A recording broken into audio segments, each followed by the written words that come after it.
Well, a few times every month it seems like we get questions about hubs and what kind of hub should I use and where should I get my hubs and how do the hubs work, and it depends on what wheel you're using, and just about anything you can do to make it work will work. But Renegade makes a hub, and I'm not exactly sure how their hub works. It works with the Vintage Kart Co. wheels, which are a knockoff of the Honda CT90 wheels. A lot of people call it the Taiwanese wheels, the ones from Taiwan. I guess that's where they're coming from. There's really no part numbers or standardization of any of this stuff. So the wheels that are coming out of Taiwan, the 17-inch wheels that come out of Thailand, seem to be pretty standard as far as their dimensions go. So anyway, that's what I'm using. I'm using the these are Vintage Kart Co. wheels, and my adapters, I do them maybe a little different than Renegade does, but I think I've been through this once before, but I was messing with the back wheels, putting tires on today, and I thought maybe I'd just clarify it.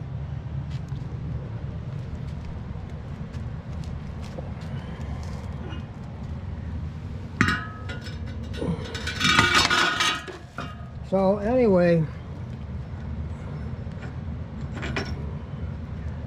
I'm going to go ahead and put this on a tripod. So I'm going to stop it for a minute and put it on a tripod.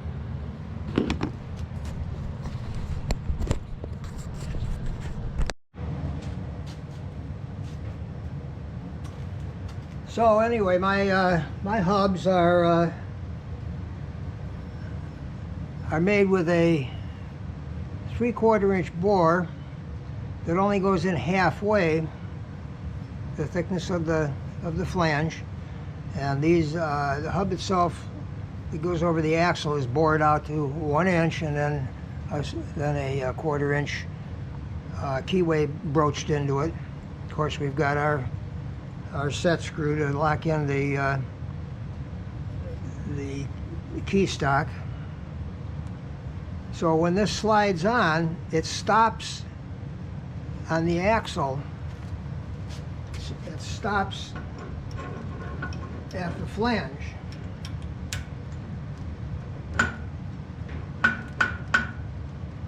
Then I put a nut on. I'm not going to put a lock nut on. I normally would put a lock nut on here. So I'll just use a jam nut for now, because I'm not really putting this together permanently.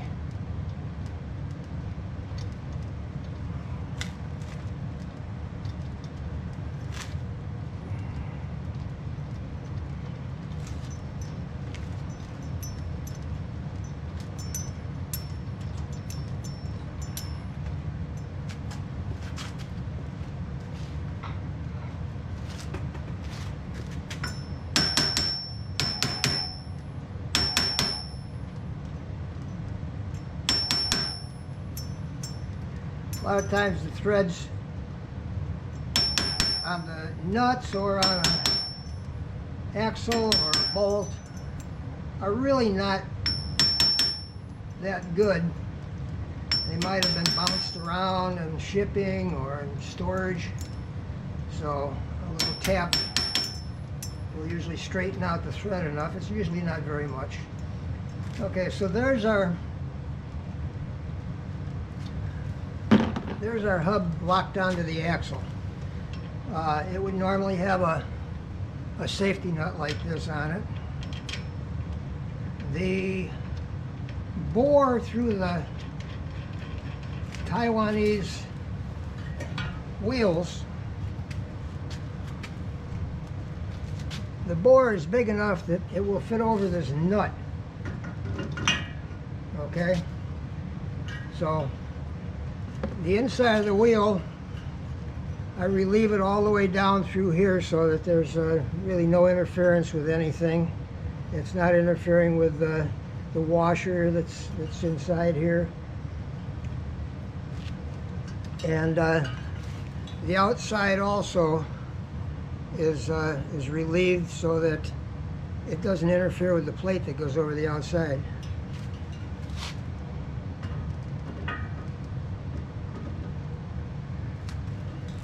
This relief around here is pretty consistent in all of the wheels I've got. I've got, let's see what I've got, 2, 4, 6, I got about 6 pairs of these, six sets, yeah, I think I got 6 sets of these.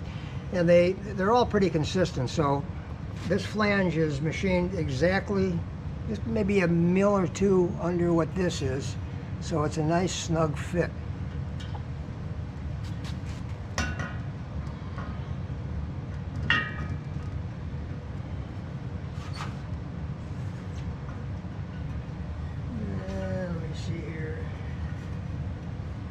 Particular wheel. The one that was on the shelf.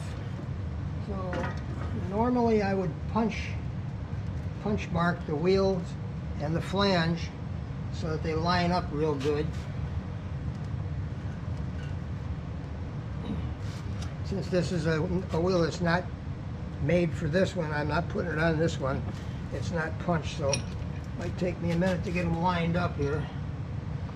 The holes are punched out to 21/64, just a little bit over 5/16. I don't think they really do any driving.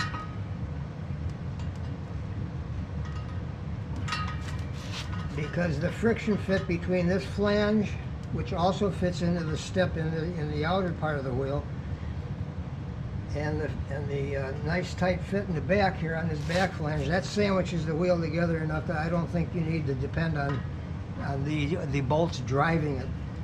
Some of the early carts that were put together used the bolts to drive the wheel, which I didn't like because there's too much chance for it to work back and forth. Okay.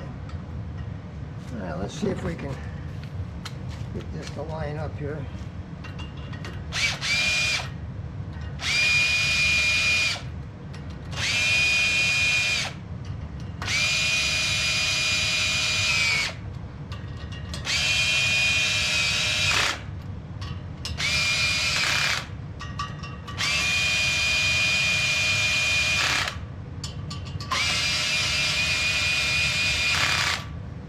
Okay,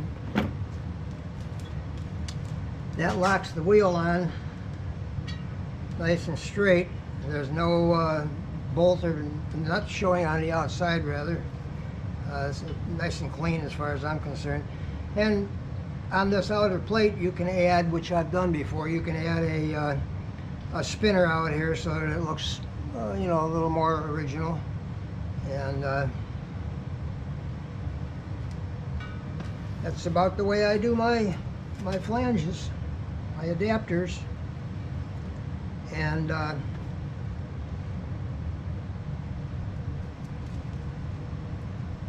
suppose it would be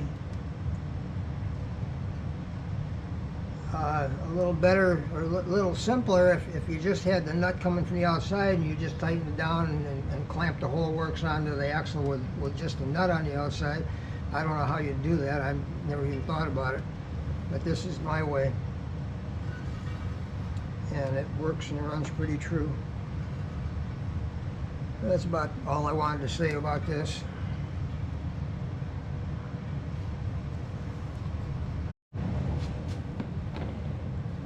I suppose the one other thing I'd like to say is that you know, if you're out someplace at a race,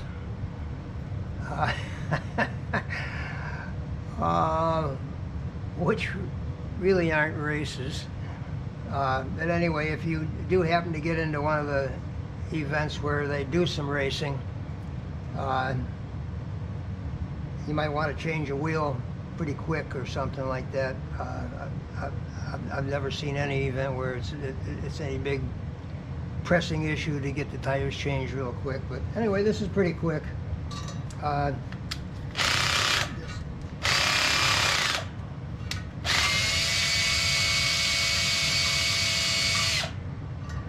If you needed to change a tire on this type of setup,